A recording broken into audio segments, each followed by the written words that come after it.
from the education of the kids. This provided an essential point for their lives, and not having that option removes a component that it's important to work on.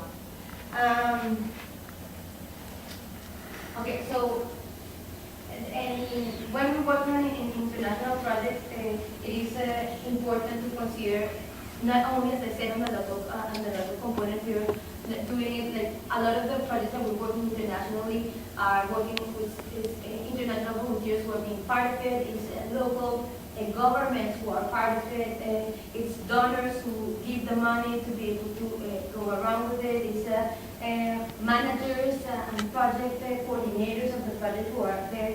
So everybody has to be involved in the project to make sure that this is this is relevant. You know, when an international organization comes and say, okay, this is the gender approach that we have to have, and they leave, and then there's a local entity, government entity that does not understand, and also because gender consideration is very culturally sensitive, so our understanding of how it should be might be not the same that it would be for them. So having these elements, not only assuming that like we are talking about gender in general, but that there is a local component, and that all the stakeholders of the project are involved in it. It's very important for its success.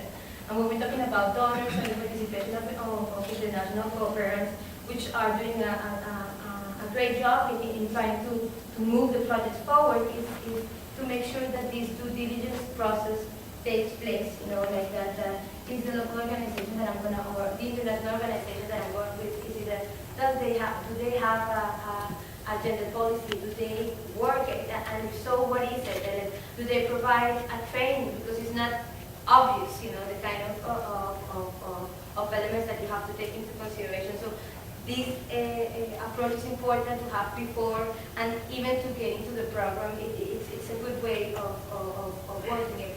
And finally, I think when gender analysis is taken into consideration through the beginning to the end, you're also ensuring the sustainability of the project. And there is the project itself that also will help as a vector of change with the citizen involvement locally and internationally. So it all offers us as well an opportunity to promote gender equality by being involved in these projects.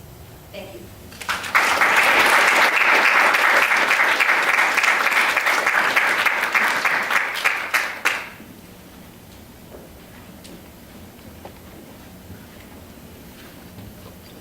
So that brings us to our first intermission. It'll go for about half an hour, so I'll be back, let's aim for 4:35. I would like to invite the speakers that we just had, the three speakers that we just had, to come up to the front. If you guys have any questions, you're welcome to come down.